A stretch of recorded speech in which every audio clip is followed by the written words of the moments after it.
Hello there ladies and gentlemen, and welcome to another video.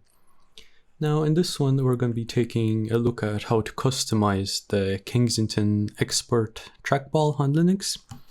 Because the Kensington boys, they made like a fairly decent piece of software for Windows, but nothing for Linux as usual, so we need to do it ourselves.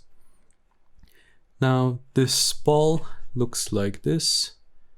So it's just like this, nice wireless yoke, has a nice ball, and so just kind of 4 buttons, and a scroll wheel as well. So by default, this is left button, this is right button, this is middle click, and then this is the back button in the browser, and then this is the scroll wheel. Now in this video, I'm going to change some of the buttons around to the way I like it. So this is going to be left as left click, this is going to be middle click, this is going to be right click, and then this is going to be the back button in the browser, because it's quite handy. And then obviously the scroll wheel will still be a scroll wheel, and then I'll also enable some stuff in the settings. If you go to my GitHub here, I'll have this down in the description. You can see the layout here, and then I'll also enable natural scrolling, ball acceleration will be disabled, and then the middle click and ball roll can be used to scroll. This is kind of confusing, but I'll show what I mean. So by default, you can scroll like this with the actual like scroll wheel, but if you hold down the middle click and use the ball to roll up, as you can see, it like scrolls way faster and way smoother. So if you want like super maximum smoothness, you would use this. It's kind of annoying because the middle click is in the top left corner, or the top left button, and you can't change it. Like for example, I have my middle click here, but I still need to hold this button to use that, because I believe this is a driver kind of baked into the driver. And so we're using Xinput to remap the keys, and so they won't. So anyway, in this repo is just one script that you can download it. It will look like this. So I'll just close out of this, since we don't need it anymore. And it'll be easier to see here anyway. All right. So this script, there's a good bit of comments here. So if you like play around with some of the stuff, this is like the default settings here. So what this script does is it checks if you have this connected to your PC. If you don't, then all of this doesn't run. So basically, this just checks if there's any output here, and if it's not empty, then we execute all of this. And so where I recommend you put this, if you're running like something like i3 or some other window manager, just put it like in your config. I have it here like exec always. So that means when I refresh my config, this script will auto run. To get your kind of keyboard or mouse, you would run Xinput list, and this will show all of your like mouses and keyboards. So at the top you'll have all the mice that you have connected, and then on the bottom you'll have all your keyboards that you have connected. I guess it shows my camera as well. So basically we're looking for this one, ID 16. So if you note that, you can also find it down here, but this is like wireless TB consumer control. I don't really know what that is. So like don't really touch it. And then if you want to get like more specific details about this, what you do is you run xinput or Xinput list, and then the ID, which is 16. And so here we get a lot of stuff. So as you can see here, there is 9 buttons that we can map. This extra button doesn't really do anything. so these are the buttons by default. So if you go into my script here, I have them written down here. This, so for example, button left corresponds to number 1, button middle corresponds to number 2, and so on. And the order here is important during the mapping. So here, for example, if we were to map the default layout to the default layout, you would do something like set button map mouse ID, and then just simply 1, 2, 3, 4, 5, 6, 7, 8, 9. And so then your buttons will behave exactly the same as by default, basically. But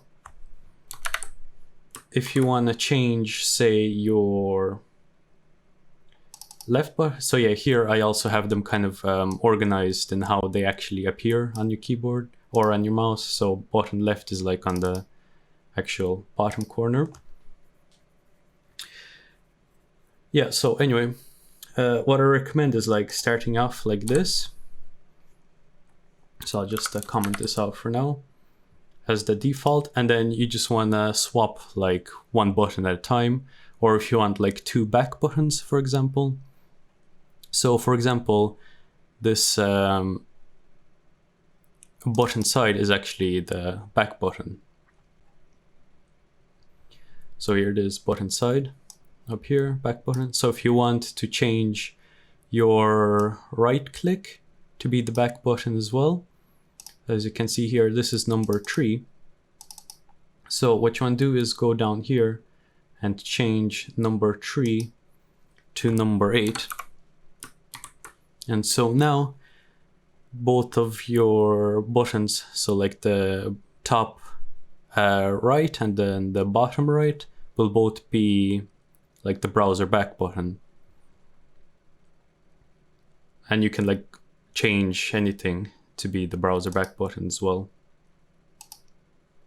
Like, so it's a little bit confusing the way it's done here, but basically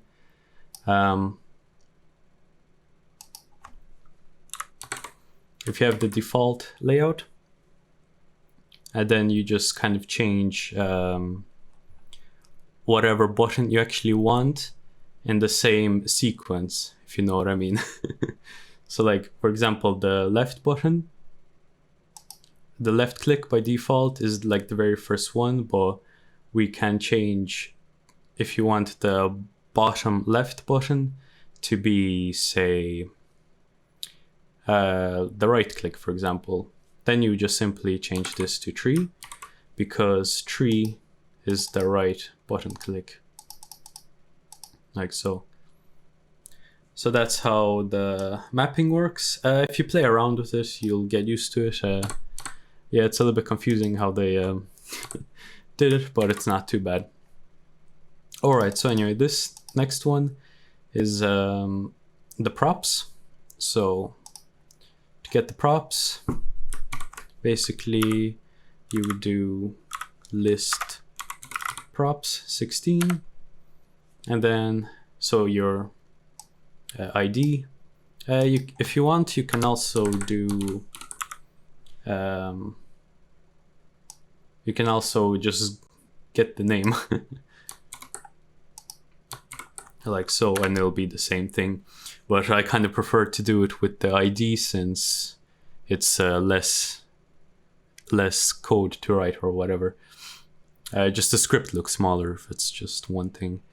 So these are all the props. I messed around with most of them, and so you can enable like acceleration here if you want it, or you can, increase the acceleration speed.